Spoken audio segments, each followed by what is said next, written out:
Olá pessoal, no vídeo de hoje a gente vai falar um pouquinho sobre a Idade Média. A gente já falou no vídeo anterior sobre o tema, a gente fez um recorte e falamos de uma parte da Idade Média. Agora nós vamos falar de outros aspectos desse período tão importante para a compreensão da trajetória da humanidade, tá bom? Vamos nessa!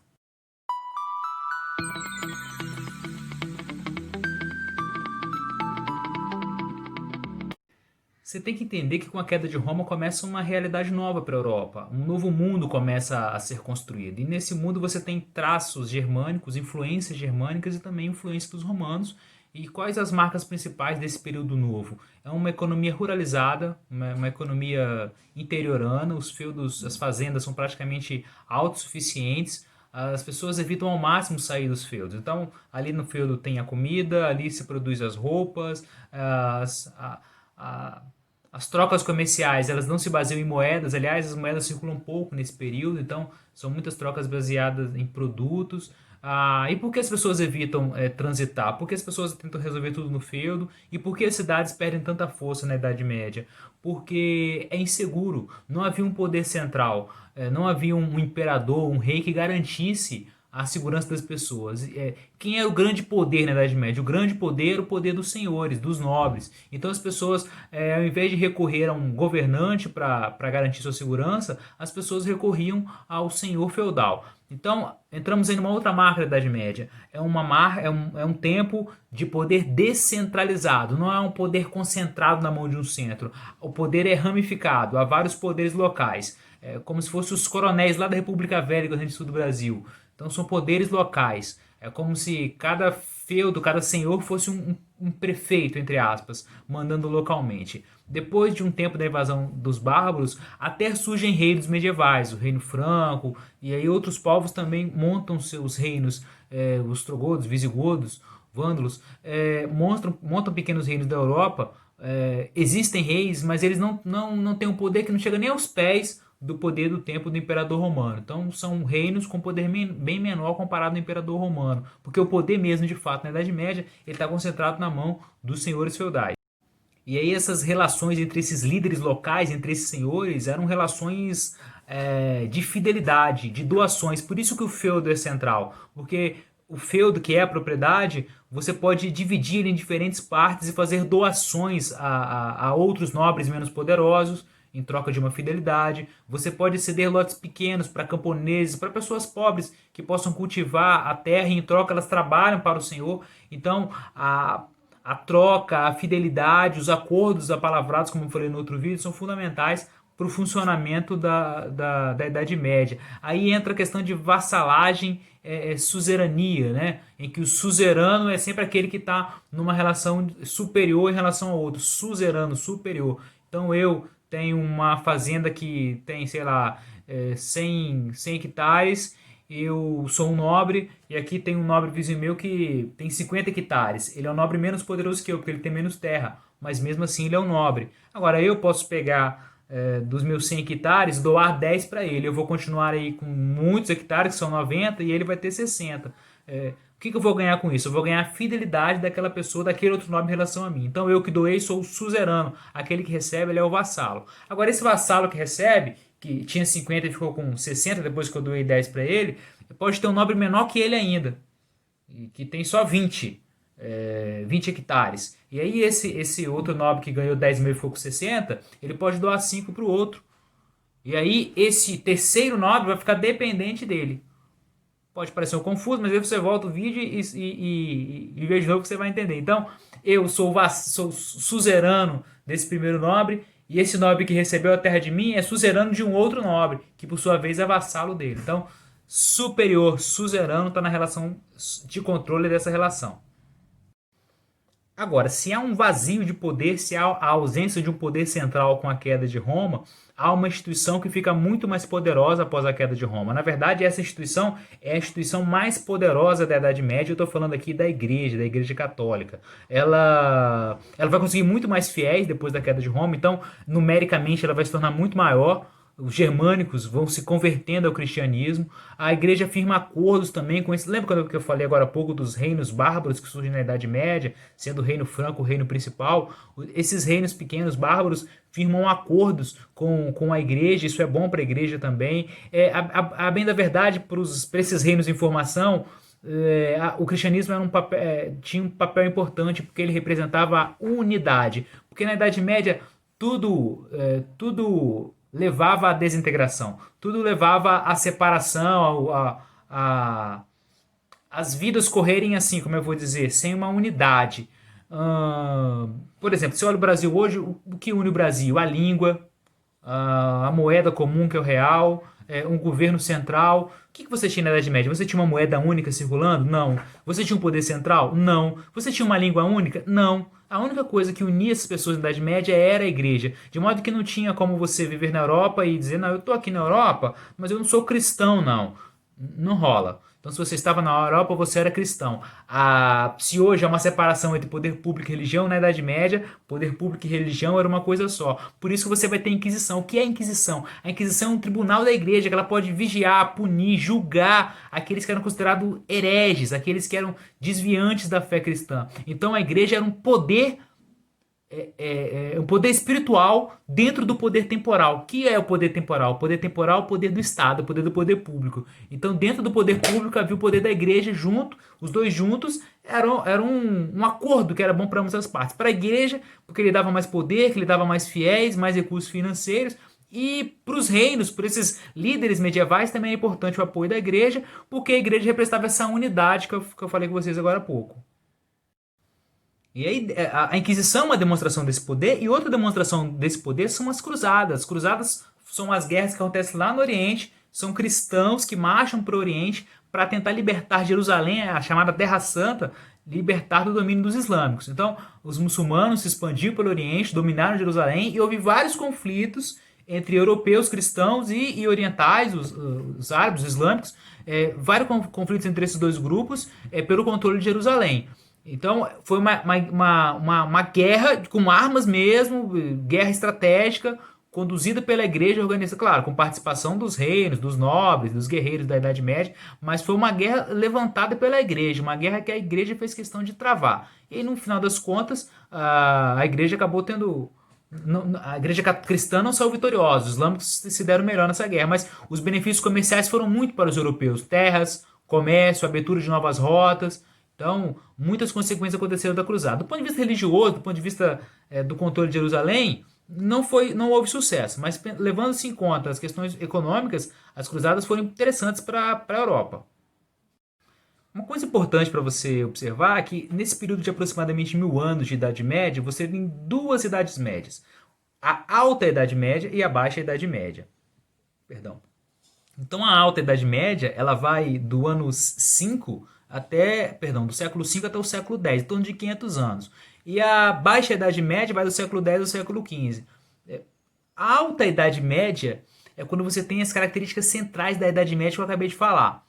Economia ruralizada, pouca circulação de moeda, cidades praticamente abandonadas, ausência de um poder central, tá vendo? Tá vendo? São marcas da Idade Média. Quando você pensa da Idade Média, você pensa em feudalismo, em população no campo, né? No poder do senhor feudal. Isso é Alta Idade Média. Quando chega no século X, essas coisas começam a se enfraquecer. A população começa a crescer e aí há uma expansão para as cidades, ou seja, as cidades se revitalizam, o comércio também cresce, a circulação de moedas, então, ganha força. Há o surgimento de uma nova classe, que é uma burguesia, já que o comércio ganha força, a classe dos comerciantes também se fortalece. Então, os burgueses se fortalecem, a arte se diversifica.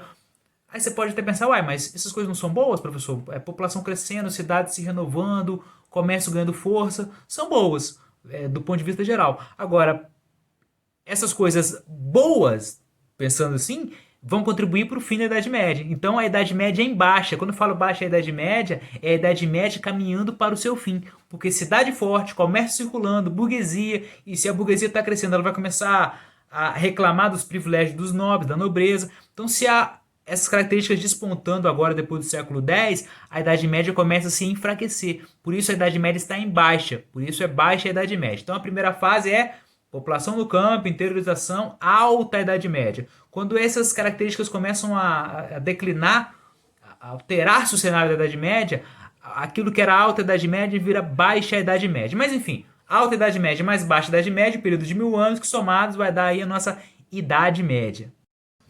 Ali, século X, século XI, baixa Idade Média, até o século XIII mais ou menos, ocorreu um grande aumento da produção agrícola. Se aumenta a produção agrícola, mais alimentos disponíveis, a população também cresce, porque as pessoas morriam era de fome e de frio, por exemplo. Então, mais comida disponível, população crescendo. E aí, por que isso acontece? Porque novas técnicas são empregadas, né? O livro trata disso, né? Eu coloquei lá no Moodle alguns trechos sobre esse assunto. Então, você tem a utilização de cavalos para os trabalhos, ferramentas mais eficientes, os moinhos. Então, a produção de alimentos cresce, a população também cresce. O feudalismo, para funcionar daquele jeito, da alta Idade Média, com vida no campo, as pessoas evitando circulação, tem que ter pequena população. Quando a população cresce demais, o feudo, a fazenda, já não comporta mais todo mundo. E as pessoas têm que migrar para as cidades. Então, o crescimento das cidades que vai acontecer é porque migra a população para as cidades. E por que migra para as cidades? Porque o campo não consegue mais absorver toda a demanda. Então, o crescimento das cidades está diretamente ligado ao sucesso do campo, pescou? Então, o crescimento das cidades medievais acontece porque o campo cresce. E assim até hoje, né? No Espírito Santo, no nosso estado. Quando a colheita de café é boa, o comércio também vai bem. Porque as pessoas vendem o seu café, tem um lucro maior e pode ir para a cidade comprar, troca de carro, comprar roupa, enfim. Então, as cidades elas dependem do sucesso do campo. Hoje, na Idade Média, não era diferente. Quando a gente fala de crescimento de comércio, você imagina assim, poxa, então se as cidades vão ganhar poder, o senhor feudal perde poder. E aí você pode imaginar uma situação de conflito entre burgueses e nobres. É claro que no longo prazo, burgueses e nobres vão se bicar porque são interesses divergentes. Mas nesse momento de crescimento das cidades, os burgueses precisam dos nobres, porque os nobres garantem as seguranças para as feiras. E aí...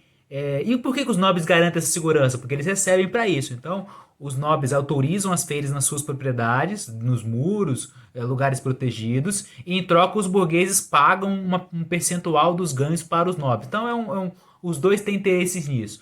O nobre quer consumir, quer comprar, o burguês quer vender, e aí, em troca desse espaço comum, os burgueses acabam pagando os nobres para usar os seus feudos como feira. Então as feiras são montadas dentro dos feudos, dentro dos muros. Nos filmes medievais, o cinema adora isso, você tem aquela ponte que sobe e desce, aí você tem um muro, e lá dentro você tem as casas, o castelo e um comércio ali. É tipicamente um cenário medieval. Assim que começam as cidades, porque depois as muralhas não comportam mais todo mundo, aí as pessoas começam a habitar no entorno das muralhas, começam a vender também no entorno das muralhas. Aliás, esses bairros no entorno das muralhas, dos feudos, eram chamados de burgos, e os comerciantes habitavam nesses locais. Então, quem eram os burgueses? Os habitantes dos burgos. Daí o termo burguês, burguesia. Então, quem é burguesia? Burguesia é o comerciante que vivia nos burgos e praticava comércio aí, primeiro nos feudos e depois com o tempo no entorno dos feudos, nesses bairros de periferia chamados burgos.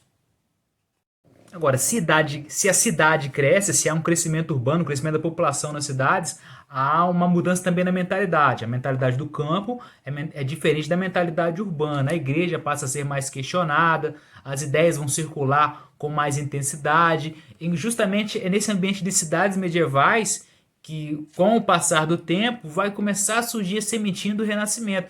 Que aí você tem no Renascimento a crítica à igreja, crítica ao pouco racionalismo das decisões, uma tentativa de uma arte mais racional, um questionamento de verdades até então absolutas. Então, os questionamentos aumentam nesse período de crescimento das cidades. Também a arquitetura muda muito. As igrejas da alta Idade Média, desse período da economia rural, eram igrejas com paredes grossas e pouco vida, igrejas muito escuras. Por que era assim? Porque tinha medo dos ataques bárbaros. Igrejas tinham que ser fortalezas. E aí, séculos passando, então não tem mais bárbaros versus romanos, agora é todo mundo europeu. E aí não precisa mais de fortalezas, de paredes muito largas. Então as igrejas desse tempo de crescimento da cidade, dessa baixa Idade Média, são igrejas com muitos vitrais. Surge nessa época a chamada arquitetura gótica. Inclusive essa moda dos vitrais, que ainda você tem em algumas igrejas hoje, elas começam na Idade Média. Aqui no Espírito Santo, inclusive, você acha algumas igrejas com vitrais. A própria Catedral de Vitória e também no interior do Espírito Santo, algumas igrejas, Castelo, por exemplo,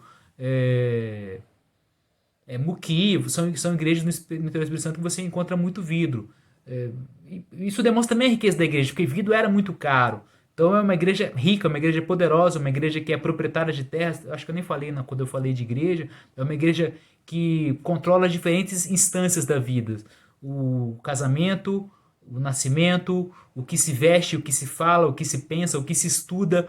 Tudo isso é controlado pela igreja, porque os professores são da igreja, o casamento tem que ser feito pela igreja, no nascimento não tem registro no cartório, o registro é o batismo, que é da igreja, então tinha a questão das roupas, enfim. Então é uma instituição muito poderosa, e além de poderosa no sentido de poderosa para controlar a sociedade, ela é poderosa economicamente. Se eu fosse dizer qual é o senhor feudal mais poderoso da Europa, esse senhor feudal é a igreja, porque quem tem mais terras, quem tem mais feudos na Idade Média é a igreja. E aí o progresso, o comércio, ele traz consequências.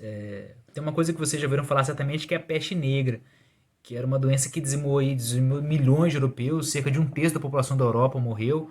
A gente tem uma pandemia agora em curso, né? E em outros momentos também nós tivemos outros processos semelhantes com grande mortalidade.